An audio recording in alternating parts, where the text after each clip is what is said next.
Greetings! Well, welcome to this one of the final walkthroughs of this one is Elizabeth, and we're looking really today at some of those questions that you might appear in the exam.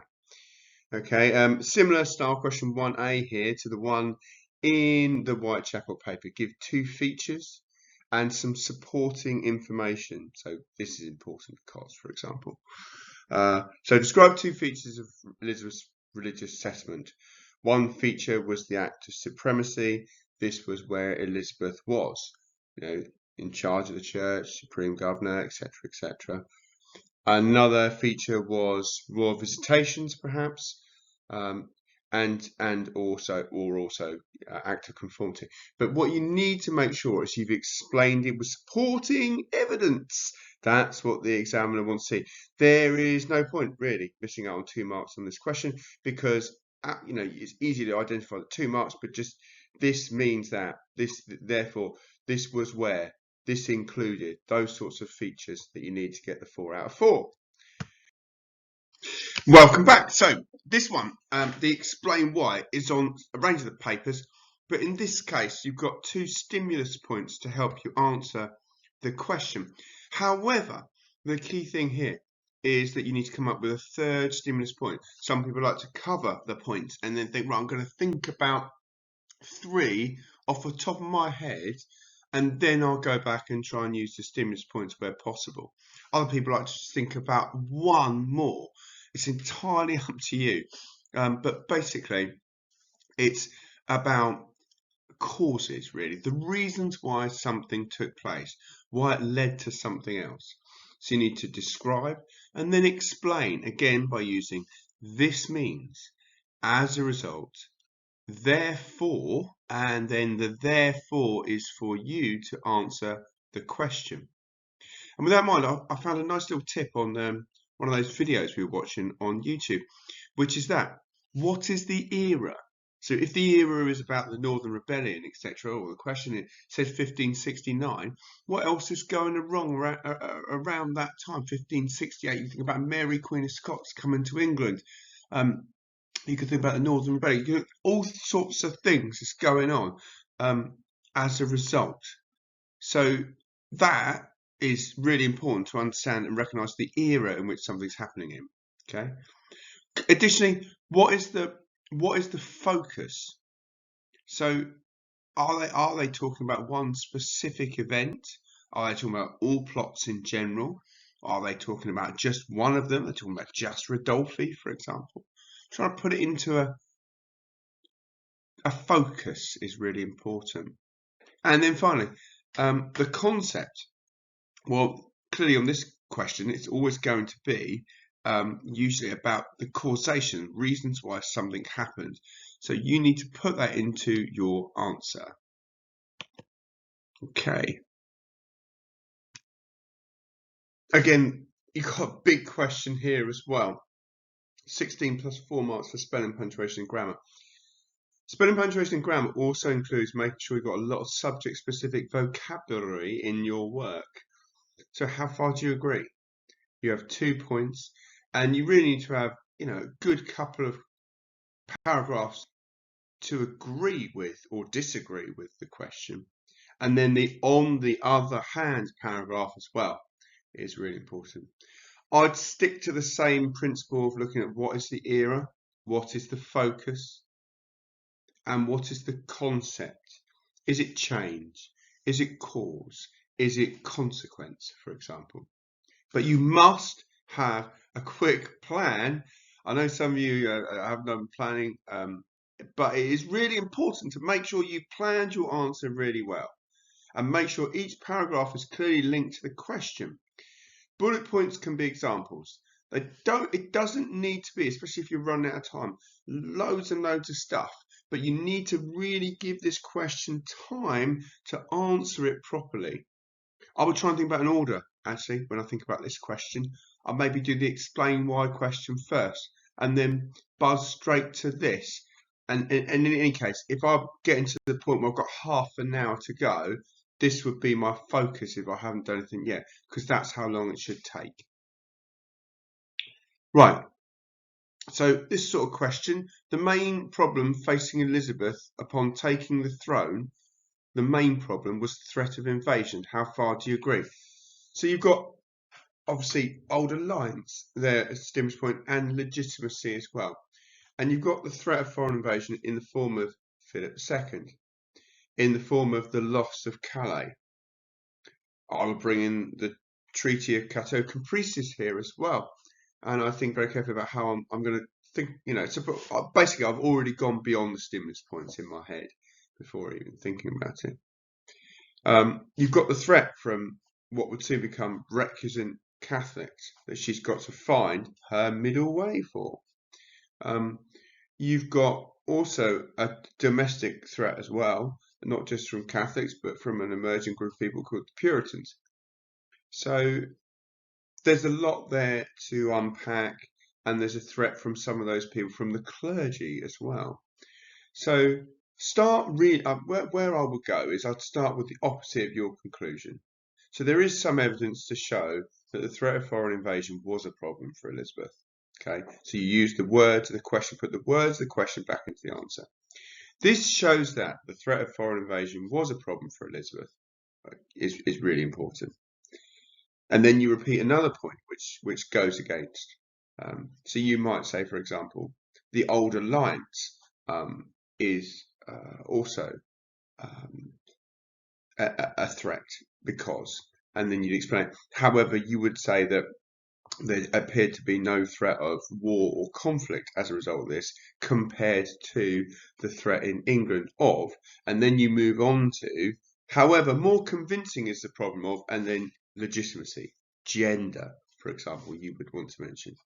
And therefore, I agree with or disagree with because. So you put your point in at the end as a summary to make sure you've answered the question fully. Okay, and as you can see here on the screen, it's that line of reasoning here that is really important. So I would talk there about a line of reason that's coherent and sustained. The most important thing is, well, in my opinion, at the minute, would be a domestic threat. Domestic threat because she's a woman. She's, people are questioning her legitimacy, especially Catholics. But it's Catholics in this country, not abroad, although sponsored and supported by Philip. But remember at the time as well, Philip II was very much more pro-Elizabeth than Mary Queen of Scots because France and Spain were not really getting on at this time. So Mary Queen of Scots was seen as part of that for him. So it's really important to try and distill down and what is the focus of the question and how you would attempt to answer that. So I would just think, in this particular case, it's again what you agree with the question and then what you disagree with, and then you sum it up at the end. So therefore, I agree or disagree. But making sure you've got a line of reasoning, a thread running through the answer.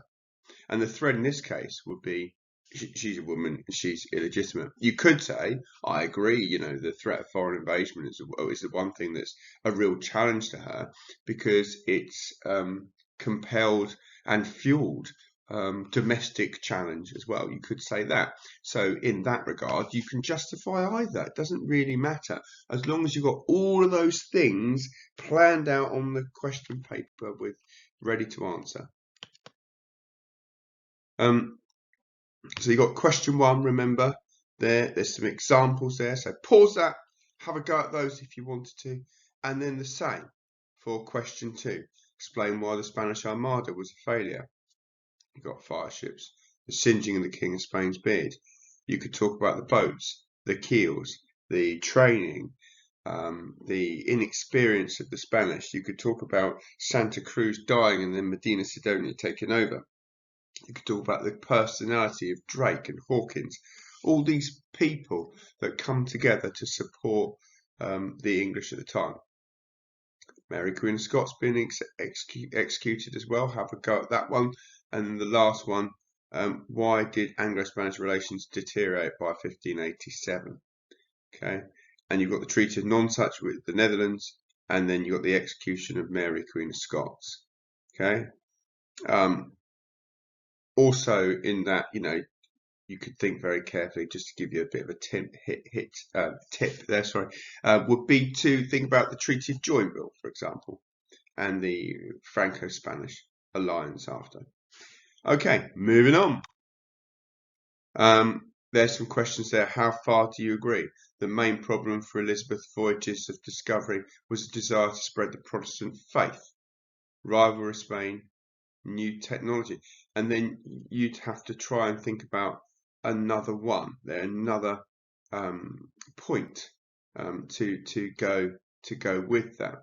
Okay, so basically, it's clearly about finance, isn't it? And piracy and privateering and Drake. You could reference in the Cacafuego and the 140,000 that was nicked out of that treasure ship, for example. But that would be my point to go to, my sort of go-to point there. Okay. The main reason why Elizabeth in 1558, the main problem for Elizabeth was the issue of legitimacy. How far do you agree? Again, we kind of like cover that different wording, but look, the question's broadly the same as the one I went through. Drake's most significant achievement was his circumnavigation of the globe. Well, with that question, I'd think very carefully about what else do I know about Drake. I know he was knighted in 1581. I know it was about at the time of circumnavigation. However, did he go round just directly? Did he go, let's go spinning around the globe? No, he didn't. He went searching for Spanish people and their treasure. So for him, it was all about piracy and making a quick pound for himself and his queen. So I would think about that. Treasure ships again in the Caribbean. Okay. And then, of course, we haven't mentioned, and it will be a gift of a question if you got that one, the Spanish Armada as well, because you could link that clearly to the singeing King of Spain's beard. So you would say, on the other hand, the Armada, the singeing the King of Spain's beard. So you'd have all your points there to mention. Right then, so we're now going to have a walkthrough of the whole topic. We know that societal changes took place in the Elizabethan period because you have the emergence of really these fellas here in the middle, the merchant classes. The emergence of banks from the Netherlands came at this point as well. So you'd have early forms of capitalism developing, but it's very much in its infancy at the minute. There might have been an odd bank or two in London, but nowhere else. Okay.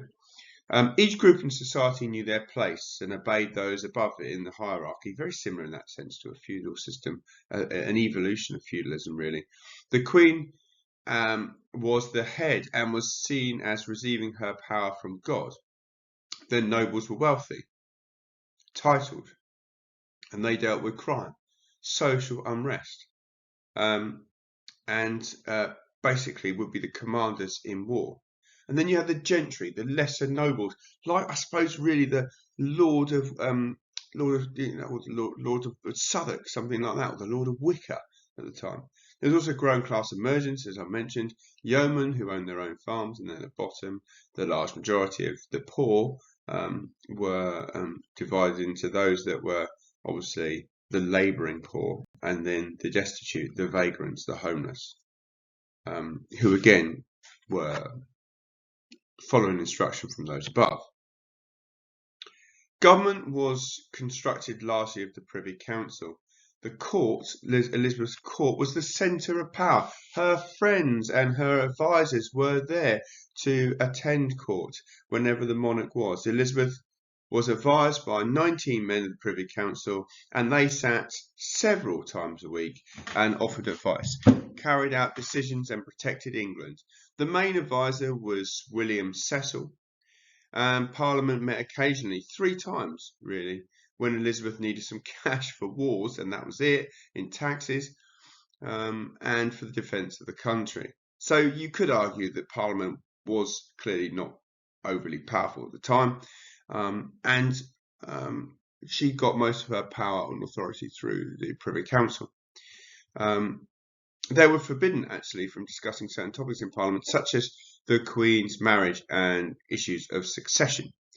Lords Lieutenant were hereditary nobles, and they were to oversee local defences like in Portsmouth or significant towns. Elizabeth faced many early challenges in her reign. She was illegitimate because her father, Henry VIII, had divorced his first wife. Many Catholics especially, felt that she was illegitimate as a result. Some felt a woman could not be as strong as a monarch and expected to lead an army. A marriage was needed to produce an heir, which was clearly a problem for her. And in 1558, Elizabeth was at war with France. And Elizabeth inherited a smacking great debt from her sister Mary of £300,000, and then suffered the loss of Calais on immediately really coming to power. So many in France believed that Mary, Queen of Scots, should be the ruler of England. Mary was Elizabeth's heir and the great-granddaughter of Henry VII. She was Catholic and was married to the French heir. Not yet the king, okay, so wasn't married to him. And France and Scotland had a long-standing, the Old Alliance friendship, and Elizabeth needed more money to improve defences in case they went to war.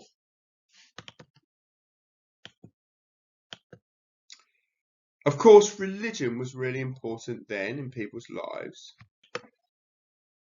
The church itself ran schools and organised social occasions. The parish clergy were important, well-respected members of the community. People believed in the afterlife still at the time, leading a good life centred around the church, and those people would go to heaven. The church had its own courts which dealt with moral issues. By 1564, for example, Elizabeth had thought that those moral issues that the church had got, although really important, were becoming more and more problematic, and she shifted witchcraft from the church courts to the royal courts. Nonetheless, they still played a significant role.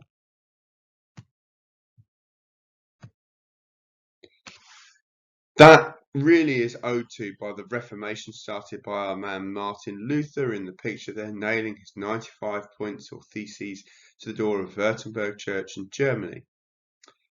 He protested about, obviously, Catholicism and its abuse of power, and it was something that led in Elizabeth's time to Anglicanism, or the Church of England that is more familiar with us today. Obviously, religion at the time was a real roller coaster, as explained by this classic textbook picture from, I think, 1980 something. As you see, Henry VIII there started off as a Catholic. Edward really was the most Protestant of Protestant kings, translated the Book of Common Prayer 1549 into English. No longer were services conducted in Latin. But then Mary came to the throne, and the only problem I got with this roller coastery thing is that Mary wasn't really as Catholic as that makes out. She was still the governor of the Church of England, because that hadn't been dissolved, although it took its instruction from the mother church, the Catholic Church. She was still head of the church. There were no monasteries because all the land had been flogged off. So if I was to draw that, I'd sort of draw it like that, and then it goes down again to Elizabeth. Henry VIII was head of the church, and obviously he had to get his divorce. It started off the whole thing with the Church of England, and really Mary I reversed some changes, did reinstate the Pope's authority, but kept herself as the supreme leader of the church. Okay, and of course Elizabeth therefore found a way to find the middle way, and it was that middle way that this slide here neatly discusses. That the Via Media was really the act of supremacy, where she was supreme governor of the Church of England. Most Catholics, apart from recusants, accepted this, and the act of uniformity, church services, and the Bible was to be in English. Some Catholic features were to be retained, candles, crosses, the vestments. Failure to attend service meant a fine of 1 shilling, which was the recusancy fine.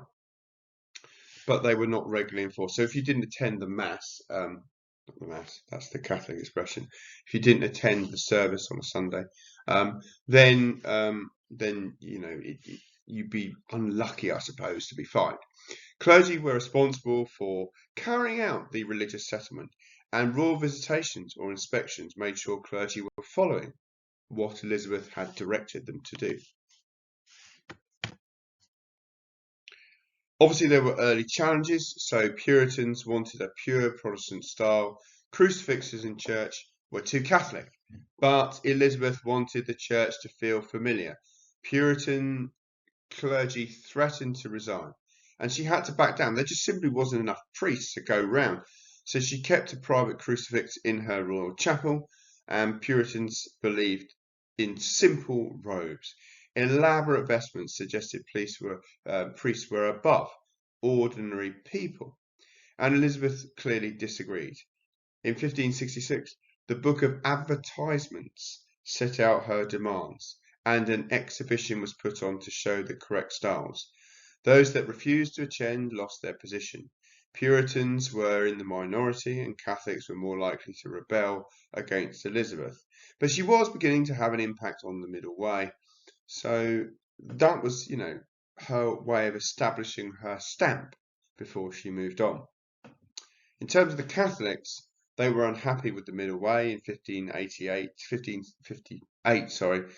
Some bishops were Catholic and they would not agree to work for Elizabeth. Further, from London, people were less likely to accept Protestantism. This was because the north and the Welsh borders were largely more Catholic. And the Pope did not offer support really to English Catholics though until 1566, when he instructed they should not attend church services at all. Elizabeth did not want to spark a rebellion, so the recusancy fines introduced in 1559 were not enforced, and England was generally peaceful. However, 1/3 of the nobility was Catholic, and they were from ancient families. So this was the key challenge to Elizabeth. Those in power, those with money, were those that were going to cause problems, especially in the north. So you can see where this was going in 1569 with the Northern Rebellion. And you can see here that by the 1550s, the church was attempting to fight back. By 1562, war had broken out in France. Elizabeth had supported these Protestants, hoping to get Calais back, but this had clearly failed. She signed the Treaty of Cateau-Cambrésis in 1559, which meant that she had to give up all claim to Calais for 7 years. In response, they accepted her legitimacy for the English throne. That was key, because it means that the foreign threat is somewhat taken away. 1566, though, the Netherlands was under control of its empiricist owner, Spain, and Philip banned trade with the English cloth traders from East Anglia, and as an attempt to punish Elizabeth. Philip took the Spanish Inquisition to the Netherlands and reorganised the Dutch government, sparking the Protestant Revolt of 1566. The Duke of Alba was sent in to stop this. He set up the Council of Troubles, latterly known as the Council of Blood, to enforce Catholicism, forcing Protestants to flee into exile. Elizabeth was worried in this case about the army being too close to England, but she of course did not and could not risk being at war with Spain. 1566, Pope Pius V issued his instruction, you should not go to a Church of England service. And by 1568, not only had Mary Queen of Scots arrived in England, fleeing from Scotland, some Dutch rebels, the Seaburgers, fought back in the English Channel. Ships carrying gold that was Spanish fled or required sort of their saviour, and they turned to Elizabeth's ports on the south coast, but she kept all the Genoese loan money, to the real annoyance of Philip II. That was risky, but it was a lot of money for her at the time. Well, the next threat, I suppose, would be Mary, Queen of Scots, the Catholic cousin of Elizabeth and the Queen of Scotland. She grew up in France and married Francis II. Her mother, Mary of Guise, was regent of Scotland. Elizabeth helped Scottish Protestants rebel in 1560 by sending money and troops to encourage a rebellion against Catholic rule. This led to the Treaty of Edinburgh, where Mary was forced to give up her claim to the English throne. She returned to Scotland, where her husband died, and she married Lord Darnley, and, importantly, had a son. Darnley was murdered, though, in 1567, probably by Mary and her lover, Bothwell, whom she later married. Protestant lords rebelled again, forcing Mary to flee to England in 1568. What does Elizabeth do? Well, she can't kill an anointed queen, and it's her cousin as well. And she can't let her flee to annoy the Scottish. So she's under house arrest. She's imprisoned. And that was it for the rest of her days, effectively.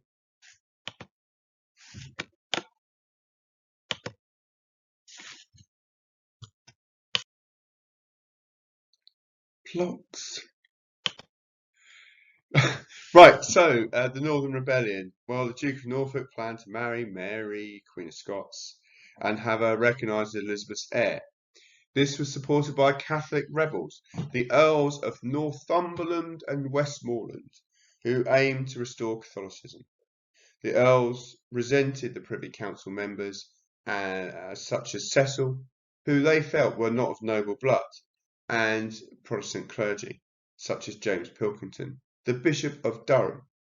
They regarded those as really Elizabeth's new men. In the 14th of November, the Earls and 4,500 rebels captured Durham and held mass in the cathedral before marching south. Some rebels at Hartlepool awaited for the 10,000 Spanish troops, which never arrived.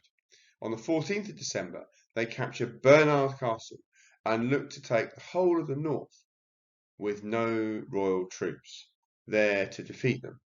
However, the royal army under the Earl of Sussex eventually forced them to retreat north after Elizabeth sent reinforcements, ending the revolt.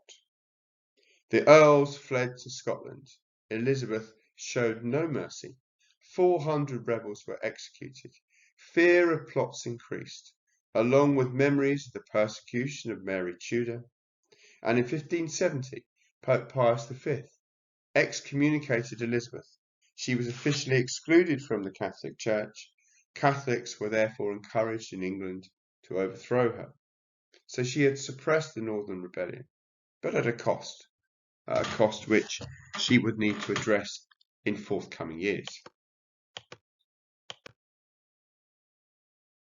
And one of those would be the Ridolfi plot, an Italian banker who plotted to assassinate Elizabeth, marry Mary to Norfolk again. This was supported this time by the Pope and Philip II, who agreed to provide troops for an invasion. The plot failed as Elizabeth's allies passed the names of the conspirators on, and Norfolk was arrested and executed. But Ridolfi escaped and lived a high life in Europe. Then, of course, in 1583, in the May, young English Catholics led by Francis Throckmorton plotted another assassination, with plans for an invasion of England by French troops financed by Spain and the Pope. The plot was discovered by Walsingham, and Elizabeth's principal secretary and spy master was on the case. Some people think, obviously, with these, he was on the case and knew about them long before to instill anti-Catholic measures afterwards. He was able to intercept letters, decode them. He was also able to use double agents to infiltrate the Catholic networks. Elizabeth's advisors drafted the bond of association by nobility and gentry. The signatories would execute anyone who attempted to overthrow the Queen. It was a political vigilante group that would stop at nothing to ensure that she was safe.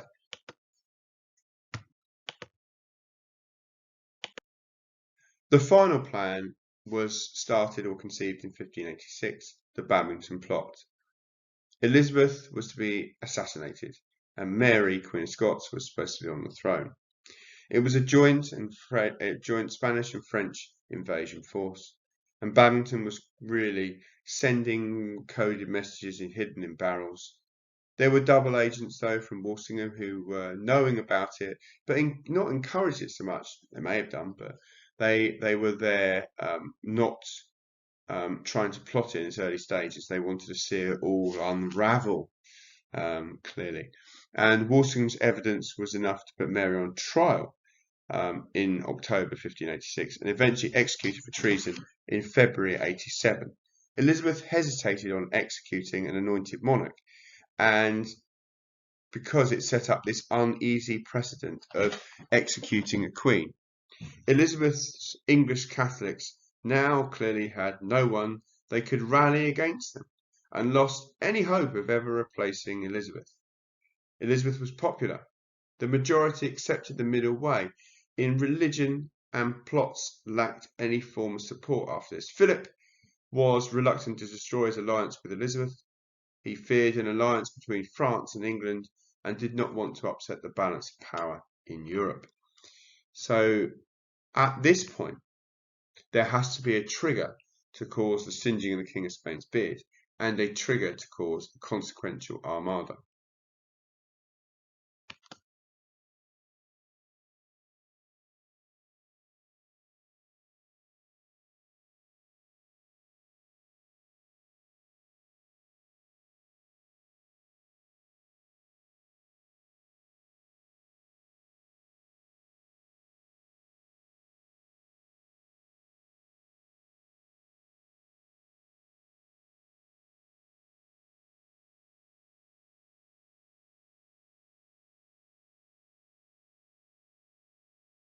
So with that in mind, I would just encourage you to go back through your timeline, pages 9 to 10, and describe what happened and the impact on the relationship between France and Spain, the Anglo-Spanish relationships.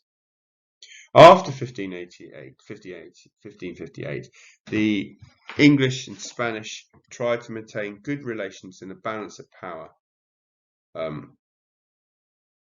to really balance the power of France. But Spain ruled the Netherlands and American colonies, making them the richest in Europe.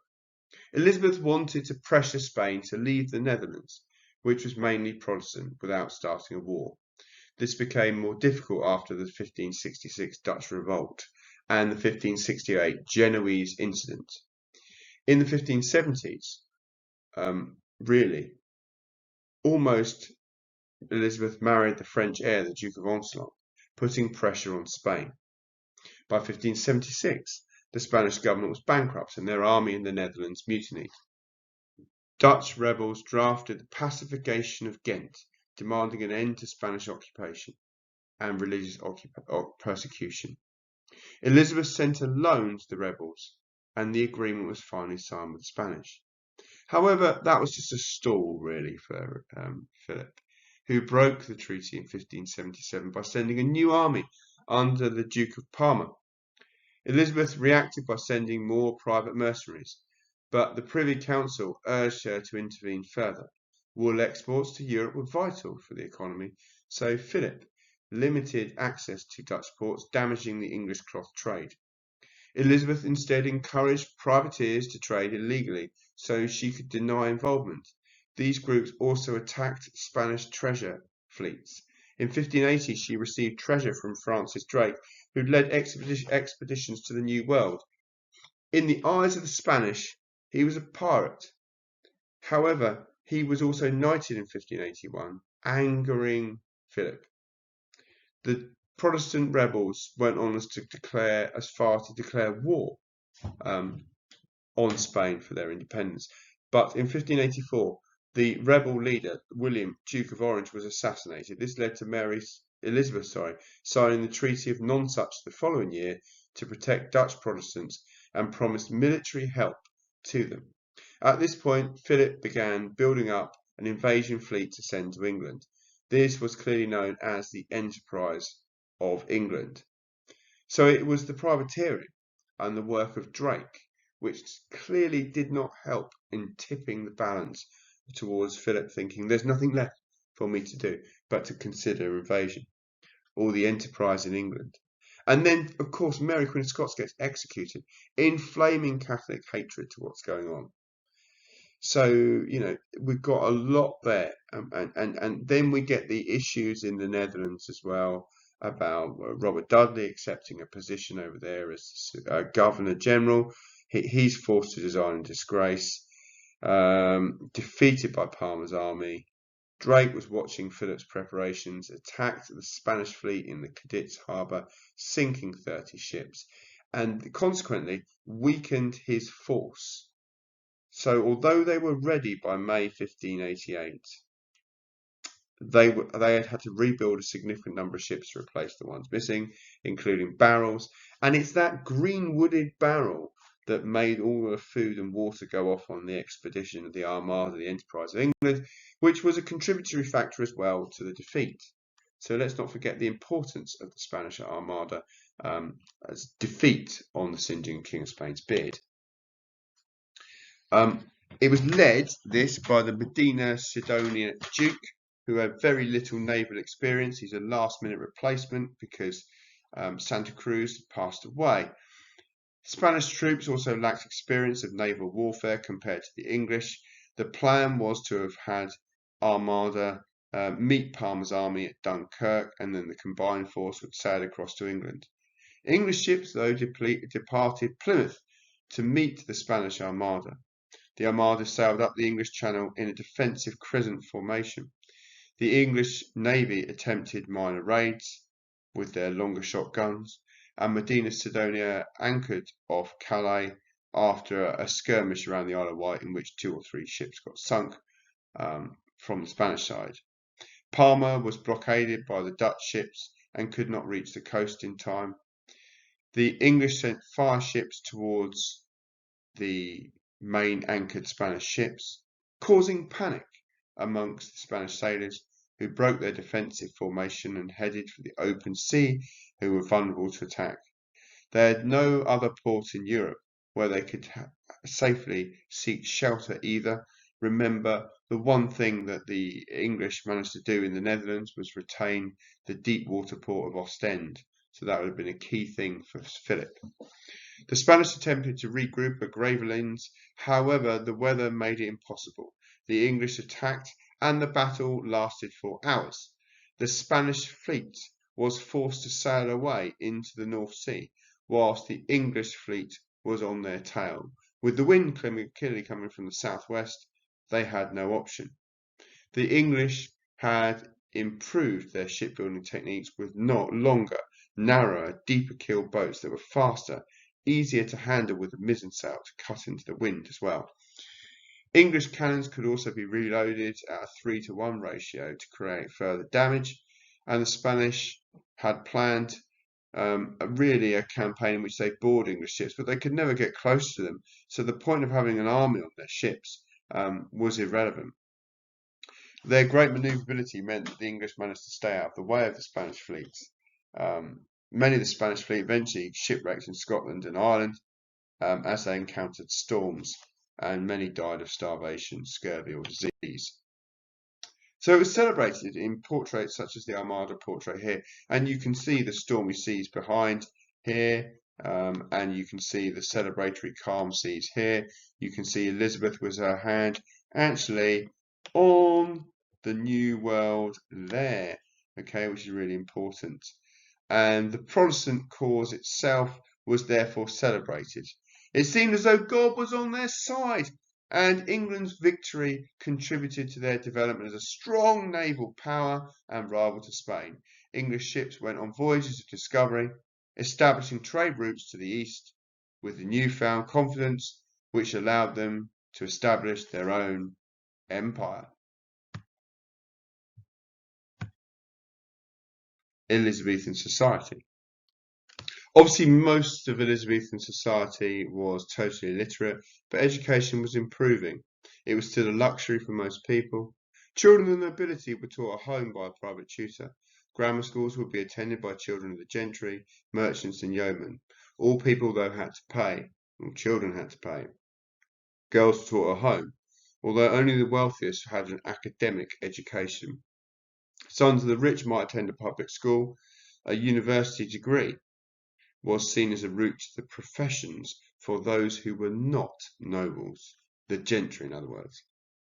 Two universities in England were obviously Oxford and Cambridge, Oxbridge, and Elizabeth wanted the universities to educate more Protestant clergymen and priests. Inns of court were almost an informal layer of university, where lawyers, solicitors trained in London and were known really as a third university. Parish or petty schools were available to local children between the age of 4 and 7, again if they could pay, and they were taught basic reading. It was mostly for boys. Sometimes the school was attached to a local woman's house, known as a dame school, for girls. At the start of Elizabeth's reign, 20% of men were illiterate. By the end, 20% were literate and 30% were literate at the end. For women, the figure largely didn't change very much at all. Obviously, for the leisure and the theatre, Shakespeare wrote most of his plays during Elizabeth's reign. In what was considered a golden age of culture, purpose-built theatres like the Globe offered popular tiered seating with prices suitable for people of all ranks of society. Nobles protected groups of actors. Many nobles protected groups of actors and became their patrons.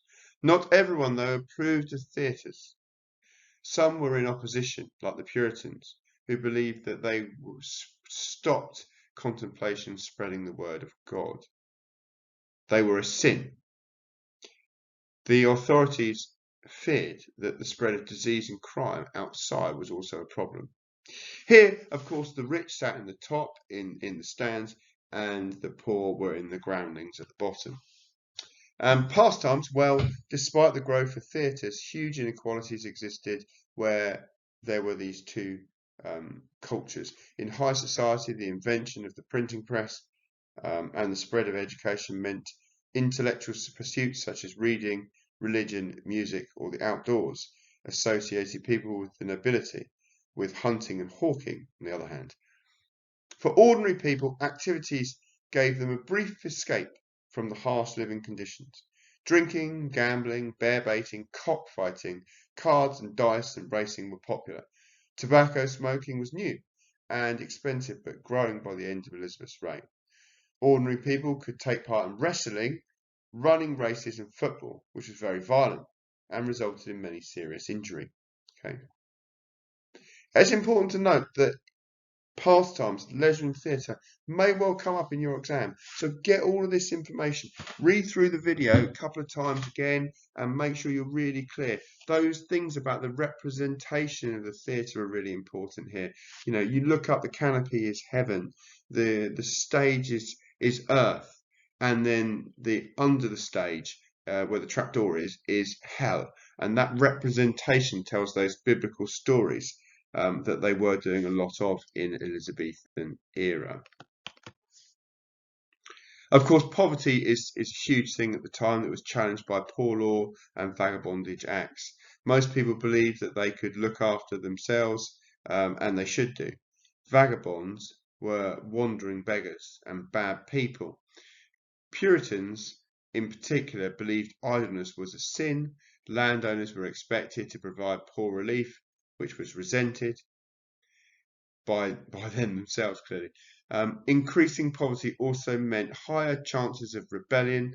People feared that those wandering from place to place were spreading the plague. Beggars often turned to crime. There were no police to prevent this. The important poor, the genuinely unable to work, felt that vagrants, considered capable of work, were giving them clearly a bad name. So the reason for this poverty was a rising population, largely due to an increasing nuptiality rate where people just married younger. At the same time, demand for more goods meant that prices rose and there was a cost of living inflation. Elizabeth, in her early reign, debased the coinage, basically clipping the coins and then melting them down, making them smaller, increasing inflation, etc. Harvests were particularly bad in the 1590s, leading to even higher demand and more prices were going up. Wages fell as there was more people around to do the work, and taxes increased to compensate for the price of a raging war at the time. The cloth trade was collapsed because of the issues in the Netherlands, leading to unemployment, especially around Norwich and Ipswich. Farming changes were due to enclosure, so this was where really the rich had the opportunity to buy up the common pasture land that was formerly known as the strip system in medieval times and take it off the poor. They then conducted sheep farming on that land, which led to high levels of unemployment because you don't need as many people to look after a sheep as you do crops. And then you had a religious change. Well, the monasteries were clearly providing some sort of relief before the 1530s, and they weren't around anymore. So there was less help for the poor. So how was this tackled? Well, 1563, there was the Act for the Relief of the Poor that said that there was a class of people who were the deserving poor, the young, the old, the infirm. And there were the deserving unemployed, those who could work but could not find employment. And the idle poor, the beggars who turned to crime. The local parish could collect money to help the poor, to help them. But in 1572, the Vagabonds Act stated that if people were caught begging, they would be whipped and burned through the ear, and said that each county would build 2 houses of correction for beggars where they would be forced to work. Justice of the peace in towns would keep stock of materials to ensure that those who were genuinely in need of work were given some form of work and support. So what I would just encourage you to do before we move on is just look at those acts, the Poor Relief Acts, and look at when they were given wool and how that slightly evolved into a little bit more liberal thinking, but actually still the branding and the whipping would have carried on. Exploration is the next topic, okay? So Spain was clearly wealthy because of the resources from the New World. There was desire to attack Spanish mines and ships, piracy by privateers like Drake. After the collapse of the wool trade, there was a search for markets overseas. Explorers set up new trade routes with Russia and India. Illegal trade was very lucrative. This included the slave trade. Sailors got a wage for joining an expedition. This was a way for them out of poverty, and Spain wanted to convert heathen lands to Christianity. Catholic Christianity, though. Elizabethans wanted to spread Protestantism, which meant stopping Spain's expansion. This was also the time of the Renaissance, rebirth, new thinking, new culture, curiosity to explore. And as a result of that curiosity and the printing press, they were thinking about how to spread and share knowledge, encouraging people to join voyages. Elizabeth wanted to share their advances with other lands too. They wanted Native Americans to experience Western civilization. And at this time, new ships and instruments made longer voyages possible. Charts showing latitude and longitude, the astrolabe to determine location by measuring angles on the horizon, and of course the compasses. New ship design, the caravel, meant that they could cross the Atlantic quickly and more swiftly. And triangular sails, just the mizzen at the stern, made it easier to move into the wind. Sailors were well trained as well and grew up in local seafaring communities, meaning, of course, that they were really very much admired by Drake, and Drake was admired by them as well. So as a result of all of this, Drake became an instrumental figure and the most famous seaman in Elizabeth's reign. He grew up as a Puritan who hated Catholics, and he was very anti-Spanish. His first voyage was in 1566 as indeed a slave trader. He was attacked in 1568 by the Spanish in San Juan de Ulna in Mexico, losing 4 ships and over 300 men, but he sought to take revenge. Drake was the first Englishman to sail around the world, circumnavigating the globe between 1577 and 80. He brought back treasure because he was really hunting for the Spanish at the time, and was knighted consequently.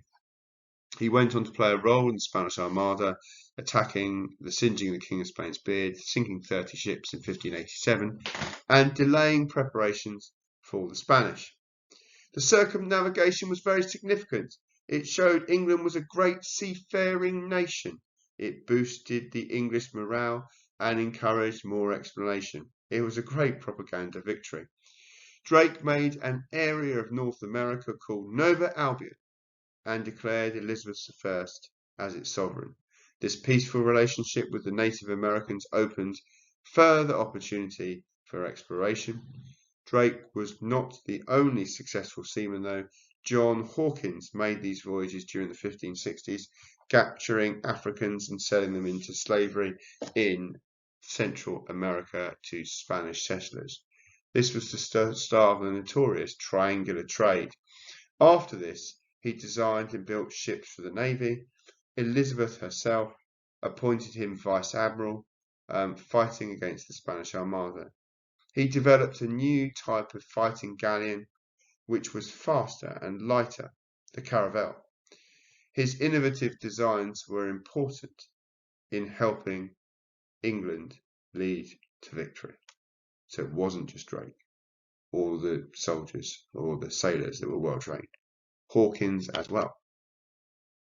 And at the same time, you have this issue of settlement of North America.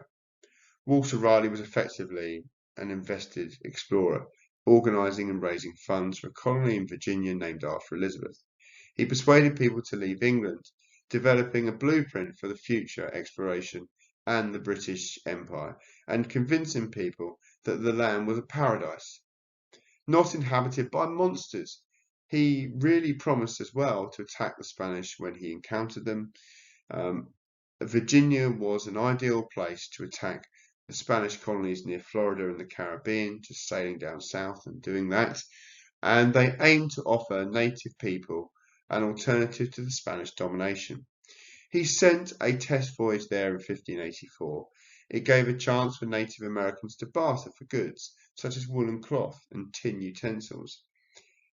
Some lands would help revitalise the economy with exotic goods, such as gold, tobacco. All of the goods could be taxed, with the government getting more money. Trade with Europe was difficult due to conflict with Spain, and things supplied from southern Europe could also be obtained clearly in Virginia as well. Raleigh brought two Native Americans called Manteo and Wanchese back to England, and they were Algonquins and shared the language and culture. They lived in settlements run by a chief, Wingina, and had their own political system and laws. By 1585, Raleigh secured the backing for a second voyage. He needed about 300 colonists with a wide variety of skills, hunting, carpentry, weaving, and the soldiers to protect them. They needed food for the crossing, and it was enough to last to the first harvest, etc.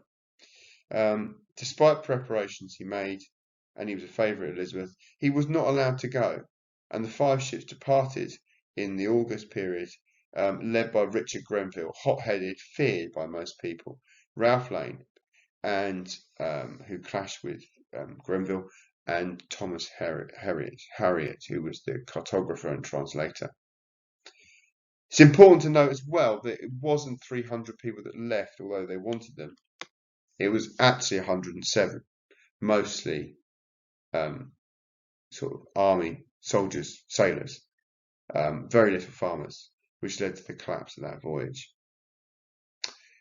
The voyage, because they were too late, was difficult.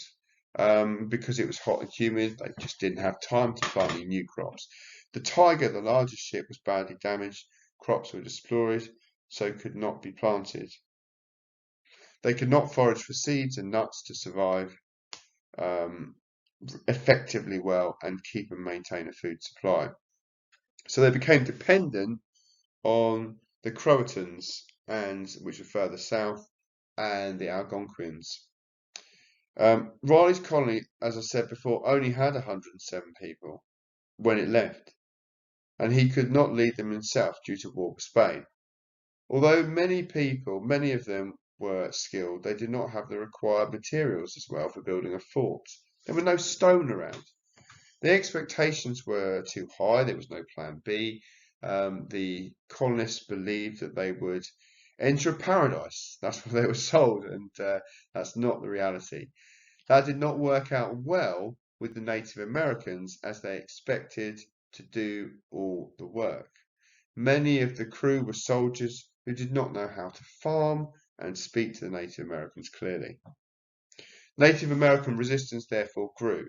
The colonists did have Manteo and Mochis with them, but this was not enough to form good relationships with the Native Americans.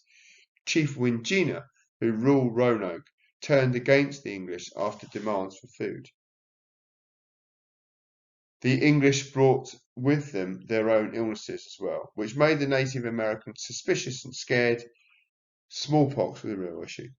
Wingina planned to attack with other local tribes, but was killed before it could be carried out. So finally, the Roanoke mystery takes place, the second voyage, led by John White. Families were from poor London districts looking for a better life. Manteo was made Lord of Roanoke to gain local Indian respect and those sorts of things, but they were still hostile. One leader, George Howe, was found dead with 16 arrow wounds in his back. And the Indians were really, at this time, there was points in which they were quite friendly. However, the English decided to attack the friendly group, so that went against them as well. When by the time that those sailors and explorers who had gone back to England to resupply eventually came back, there was no trace of those people like Virginia Dare, who was born in the Roanoke colony. There was no trace of parents, so we just don't know what happened to them. They could have tried to sail back, we guess, and just sunk, or they could have tried to draw in other tribes. That's all, folks. Good luck. Have a look at those questions. Practice, practice, practice the 12 markers. Make sure you write down a plan that goes beyond the stimulus points. Make sure that you have thought about describing the issue, why it was a cause. This meant, explain that bit, what it meant. As a result, what was the consequence of this cause? And finally, therefore, and then answer the question.